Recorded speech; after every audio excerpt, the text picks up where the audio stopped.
قالوا مصاحبة محمد صلاح والعروسة الجديدة لأحمد فهمي، وطلع عندها عيال طولها، وكل شوية يطلع لها إشاعات شكل، والناس مش سايباها في حالها.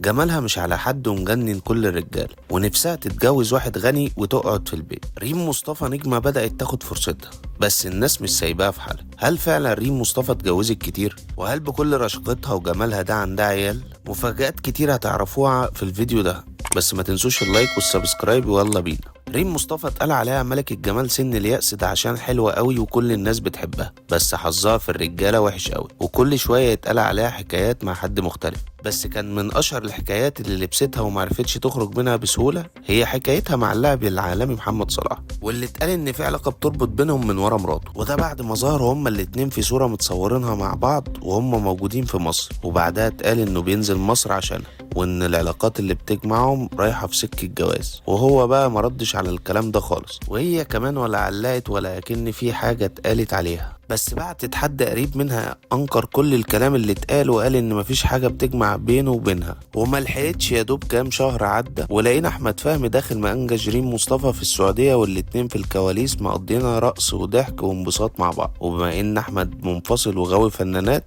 كل الناس قالت انه شكل كده ريم مصطفى هي العروسة الجديدة لاحمد فهمي، وفضلوا متابعين التفاصيل بينهم على الاخر. بس للاسف ريم مصطفى طلعت مش هي العروسة الجديدة ولا حاجة، وكل الحكاية انهم اصحاب وبس. المفاجأة بقى ان في ناس كتير قوي ما تعرفش ان ريم اصلا متجوزة. ايوه، ريم مصطفى كانت متجوزة لمدة 10 سنين وعندها ولدين طولها وكبار. ما اصل اتجوزت وهي عندها 19 سنة، وجابت بعد الجواز على طول علي وعمر، وجوزها دعمها انها تدخل الوسط الفني وتمثل وما كانش عندها مشكلة. بس النصيب كان قرروا ان الانفصال يتم بين الاتنين، وده بعد ما حصل اختلاف في وجهات النظر بين الاتنين، ومن بعد انفصالها عنه ما اتجوزتش تاني. ورغم كل الاشاعات اللي طلعت عليها دي ما اتخطبتش حتى بعد الجواز. بس بعد ما العيال كبرت ريم مصطفى بقت عايزة تتجوز، وعندها مواصفات مش هتصدقها لما تعرف عن العريس اللي عايزة تتجوزه. اول بقى المواصفات دي ان يكون معاه فلوس كتير وغني، وده عشان تسيب شغل التمثيل وتقعد في البيت وتتسد. ده غير بقى ان عايزاه حلو وامور زيها. واهم صفة بقت عايزاها في العريس اللي يتجوزها هو انه يبقى طويل، عشان مش عايزة تتجوز راجل اقصر منها.